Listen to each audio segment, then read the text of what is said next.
लोगों से मिलते मिलते अहंकार बढ़ा, फिर मेल मिलाप हुआ और मिलते मिलते मिलावट आ गई।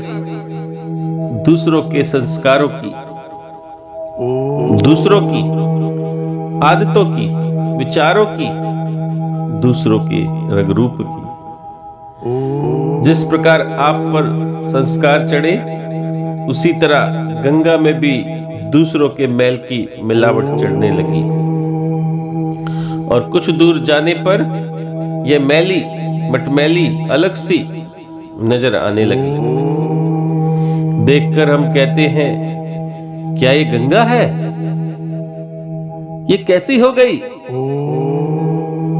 गंगा कैसी थी, आज कैसी हो गई? हरिद्वार में तो ये बिल्कुल साफ थी, अब देखो ये कैसी हो गई। गंगा सीमित सी नजर आने लगती है।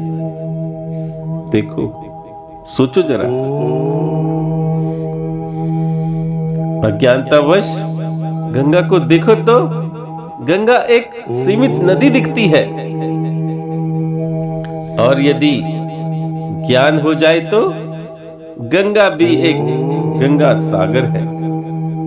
यानी कि अज्ञानता में गंगा सीमित है, ज्ञान से यह असीम है और एक है, यानी कि गंगा सागर है। सीमित और असीम में केवल समझ का फर्क है, बस। अज्ञानतावश जो सीमित दिखता है, ज्ञान से वही असीम अनुभव होता है। इसी प्रकार दुनिया में अज्ञानता के कारण जो नर है, ज्ञान से वो नारायण हो जाता है। इसीलिए सिमरन करने वाला राम हो जाता है। सिमरन करने वाले में और परमात्मा में कोई फर्क नहीं रहता, दोनों एक हो जाते हैं। परमात्मा को निरंतर याद करने वाले में और परमात्मा में कोई फर्क नहीं होता। फर्क बस इतना है, वो बिना सिमरन के परमात्मा है और स्मरण करने वाला स्मरण से परमात्मा बन जाता है। वो स्वरूप से वही है, मगर तुमको स्मरण से ही पता चलेगा, बस। यानी गंगा बहती रहे यदि सागर की ओर, तो सागर बन जाता है। यदि रुक जाए तो एक झील या तालाब बन जाता है। सीमित भी और मैली भी हो जाती है। जैसे कि अब देखो, गंगा यमुना सरस्वती सब अलग अलग नजर आती हैं, सबकी खूबियां भी अलग अलग नजर आती है। और यदि ध्यान से देखो तो सब नदियों का एक ही अस्तित्व नजर आता है, यानी जल, पानी। इसी तरह दुनिया को देखो तो सबके शरीर अलग अलग नजर आते हैं, और यदि आत्म दृष्टि से, विवेक से देखे तो सब एक नजर आते हैं। शरीर को देखो तो वही मरना है, जीना है, सोना है, जागना है, यही नजर आता है। ध्यान से यदि देखो तो सब प्राकृतिक नजर आता है। प्रकृति पर ध्यान दो तो प्रकृति अलग अलग प्रकार की दिखती है। यदि उसके आधार पर ध्यान दो तो सब परमात्मा नजर आता है। परमात्मा तो एक सागर की तरह है, नदियां उसकी आत्माएं हैं। यदि सागर और नदी का ध्यान से अस्तित्व देखें तो एक ही नजर आता है, वो है जल, पानी। फिर सब एक ही हो जाता है। नदियां सागर एक हो जाते हैं, जैसे आत्मा सो परमात्मा। आज सागर में यदि झगड़ा है, आज संसार में यदि झगड़ा है तो बस यही है। यदि संसार में जीव है तो जीव ब्रह्म कैसे हो जाता है? यदि सब ब्रह्म है तो फिर जीव कैसे हो जाता है? सोचो, क्या समझे भाई? यदि संसार में जीव है तो जीव ब्रह्म कैसे हो जाता है? और यदि ब्रह्म है तो फिर जीव कैसे हो जाता है? कारण सिर्फ एक है, बस। क्योंकि हम सब नर हैं, वो नारायण है। हम जीव हैं, वो ब्रह्म है। यह बस अज्ञानता है। बाहर से देखो तो हम सीमित नजर आएंगे और आत्मदृष्टि से देखो तो सब एक नजर आएंगे। जैसे आत्मा सो परमात्मा। यदि कोई भी नर यदि नारायण का स्मरण करे तो वो नर से नारायण बन सकता है। नर और नारायण में केवल समझ का ही फर्क है, बस। अज्ञानता से देखते हैं तो हम नर हैं और ज्ञान पूर्वक देखें तो हम ही नारायण हैं। जैसे कि ये गंगा ही गंगा है और गंगा ही गंगा सागर है, बस समझ का ही फर्क है। अज्ञानतावश हम नर हो जाते हैं और ज्ञान होने पर हम नारायण हो जाते हैं। और राम का सुमिरन करने वाले ही राम हो जाते हैं। क्या समझे? राम का सुमिरन करने वाला ही राम हो जाता है। राम का सुमिरन करने वाले में और राम में कोई फर्क नहीं है। वही ब्रह्म है, वही परमात्मा है। जैसे कि घड़े में और मिट्टी में कोई फर्क नहीं है। मिट्टी ही घड़ा है और घड़ा ही मिट्टी है। जैसे आत्मा सो परमात्मा।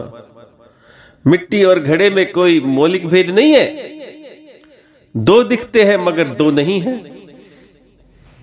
यदि मिलावट की तरफ ध्यान दोगे तो वो सीमित है और अनेकों घट सीमित है। और तत्व ज्ञान की तरफ ध्यान दोगे तो सब असीम है, सब एक है, एक ही मिट्टी है। अनेक है ही नहीं। अनेक दिखता है बस, मगर सब एक है। यदि आपको ज्ञान हो जाता है तो सब एक नजर आता है और अज्ञानता में सब कुछ भिन्न भिन्न नजर आता है। जैसी दृष्टि होगी वैसी सृष्टि होगी। सोचो, ऐसा क्यों हुआ? क्योंकि हम अनादिकाल से जीव थे, अज्ञानी थे।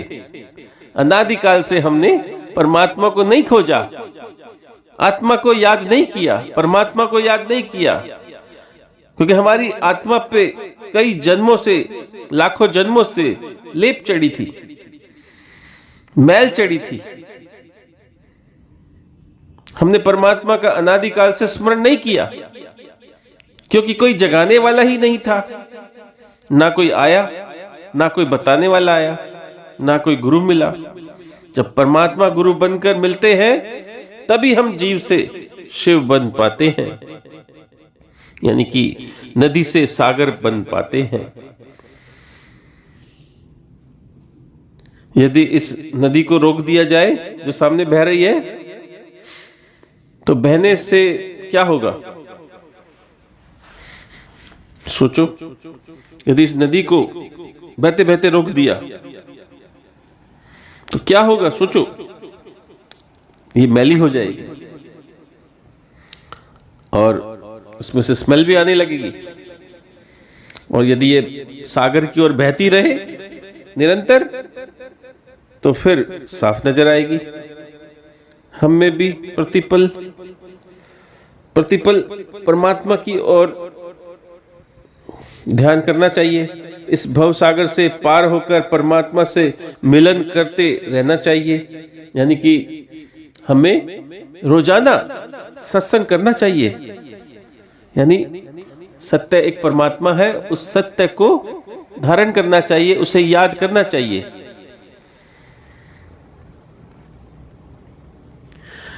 हम भी नदी से सागर बन जाएंगे और फिर अमर बन जाएंगे। जो व्यक्ति परमात्मा को बाहर ढूंढेंगे वो कभी भी मुक्त नहीं हो सकते।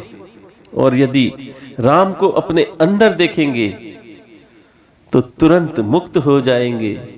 जिसके घट में राम मिलते हैं वो घट मुक्त है, वो मुक्त है, वो आजाद है।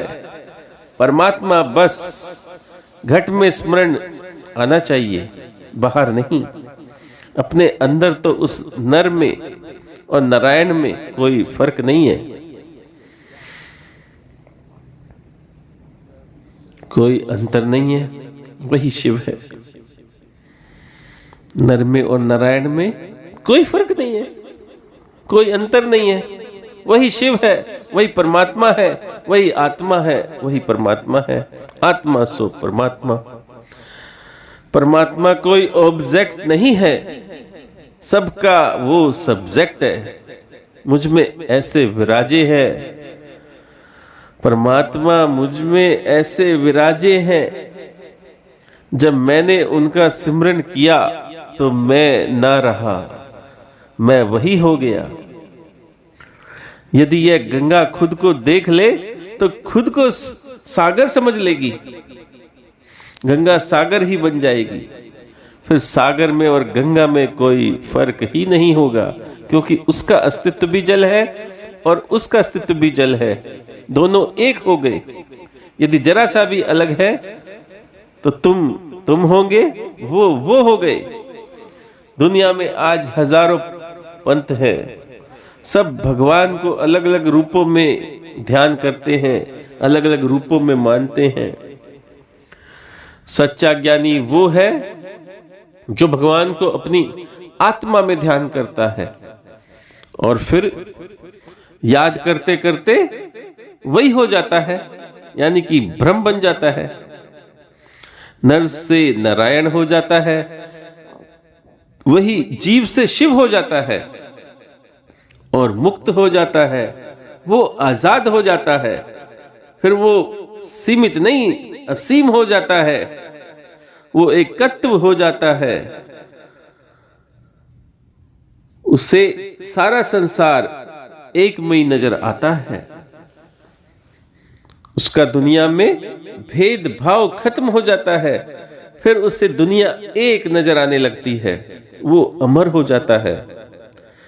उसे सभी से प्रेम हो जाता है, वो एक रस हो जाता है, वो निर्लेप हो जाता है, वो निराकार हो जाता है, वो सर्वत्र हो जाता है। वो सत्य रज चित आनंद, वो सत्य चित आनंद हो जाता है। वो आत्मा सो परमात्मा हो जाता है। परमात्मा मुझ में ऐसे विराजे हैं जैसे कि मैं हूं ही नहीं, सर्वत्र बस एक वही है, वही है, वही है। जैसे कि चेला गुरु को याद करते करते, चेला गुरु को याद करते करते खुद गुरु हो गया हो। यानी कि ब्रह्म ज्ञानी जैसे कि ब्रह्म को याद करते करते खुद ब्रह्म हो गया हो, जैसे कि चेले का ज्ञानी गुरु हो जाता है, धन का ज्ञानी धनी हो जाता है। पर धन नहीं होता, पद का ज्ञानी अभिमानी हो जाता है, पर वो पद नहीं होता। ब्रह्म का ज्ञानी अभिमानी नहीं होता, खुद ब्रह्म ही हो जाता है। तो तेरा सुमिरन करते करते तू ही हो गया। इसलिए ब्रह्म ज्ञानी नहीं होता, वो खुद ब्रह्म ही हो जाता है। आपने सुना होगा गीता में तो श्री कृष्ण ने कहा है, ज्ञानी तू आत्मा है, तू ही ब्रह्म है, तू ही परमात्मा है। तू आदमी नहीं, तू मन नहीं, तू इंद्रियां नहीं, तू आत्मा है। ये शरीर तो तुझे काम के लिए मिला है, ये इंद्रियां तो तुझे विषयों के भोग के लिए मिली है, और आत्मा तो सर्वत्र गुरु है तेरी। तू गुरु तो परोपकारी होता है, उससे अपना तो कोई काम नहीं, वो तो दूसरों के लिए ही कार्य करता है। ना तो उसे भगवान पाना, बाकी है, ना उससे संसार पाना बाकी है। अज्ञानी कोई भगवान चाहिए और अज्ञानी कोई संसार चाहिए, इसलिए सुमरन ही मुक्ति है। यानी परमात्मा का ध्यान ही सबसे बड़ी मुक्ति है। उसका योग करो, उसका ध्यान करो, उसके लिए समाधि लगाओ, तो गुरु का सुमरन स्वभाव बन जाता है। जिसे जो गुरु बन जाता है, जो आत्म गुरु बन जाता है, उसका सुमरन ही स्वभाव बन जाता है। जिस शरीर में राम मिल जाए वो शरीर मुक्त हो जाता है, वो नर नहीं नारायण हो जाता है। ओम नमः शिवाय, हर हर गंगे। जय हो।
Oh.